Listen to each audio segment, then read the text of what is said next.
is up, you guys? This is MiniSuperHeroesToday. This video will contain massive spoilers for the book of Boba Fett, so if you're trying to avoid spoilers, be sure to watch the latest episode and come back to this afterward. Don't forget to hit like and subscribe as well if you love LEGO content, and now, let's dive in. Man, Chapter 5 of the Book of Boba Fett was insane. I absolutely loved this episode, and I honestly felt like an episode of The Mandalorian. I think it's the best episode of the season so far, and I'm really excited to show you how to build all the characters from it using 100% official LEGO parts and pieces. So, let's dive in. So when this episode opened up and showed the Mandalorian, I was blown away. So to build him, what you'll want to do is go ahead and use the Mandalorian minifigure from the Armory Forge set that came out just a couple months ago at this point, as of this video that is, because that'll get you the whole Beskar Mando as well as the jetpack.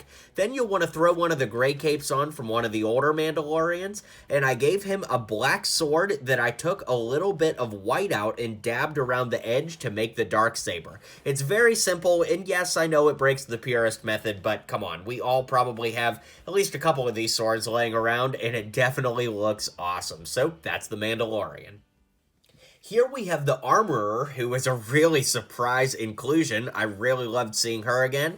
And to build her, I went ahead and used the legs, torso, helmet, you know the drill, from that Armory set. I gave her the Mandalorian spear since she smelts it down here. And to add just a little bit of fringe on her shoulders, I went ahead and added this shoulder piece. I don't know what that's actually called. Somebody in the comments will, I'm sure. But I just thought that added a little bit of extra regalness in the fringe on her shoulders. And I really like the way that looks.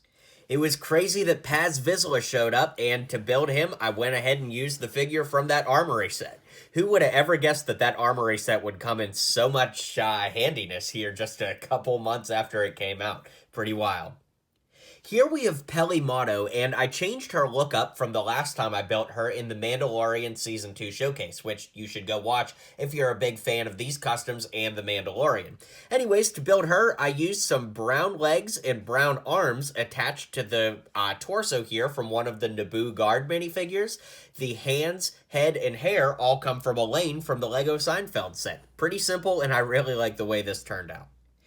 Here we've got some of our miscellaneous characters like R5-D4, a Jawa, and a pit droid, and here's where I got all of them from. The pit droid came from one of the LEGO Star Wars Advent calendars. The Jawas come in lots of places. The one here is from the UCS Sandcrawler, but you don't have to use that one. It's just the one I happen to have handy recently. And then this droid is the old version of R5-D4, but there is a better version that's only come in two sets. The 2012 X-Wing as well as one of the more recent Sandcrawlers. Unfortunately, I don't have either one of those, so this is your next best option. Here we've got Captain Carson Teva, and it's so crazy how many old Mandalorian characters are showing up in this series, but I just used a Rebel pilot torso and legs with a Rebel helmet with some blue insignia on the top. It's going to be impossible to match his real helmet, but this is pretty dang close, and the head I used is from General Dodonna from LEGO Star Wars 2021. Now, there is a version of the Rebel helmet that has the goggles that come down, which would be perfect, but again, unfortunately, I don't have that piece. And last but not least, we have Fennec Shand, and I guess I should show you how to build her without the helmet on. Basically, you just use the Fennec Shand figure with a black hairpiece to round it all out. So let's zoom out and I'll give you my final thoughts on this showcase. Alright guys, well don't forget to hit like and subscribe down below, and I'll catch you guys on the next video. Thanks for checking out today's video. If you liked what you saw, don't forget to hit like and subscribe down below, and while you're here, maybe check out one of my other videos.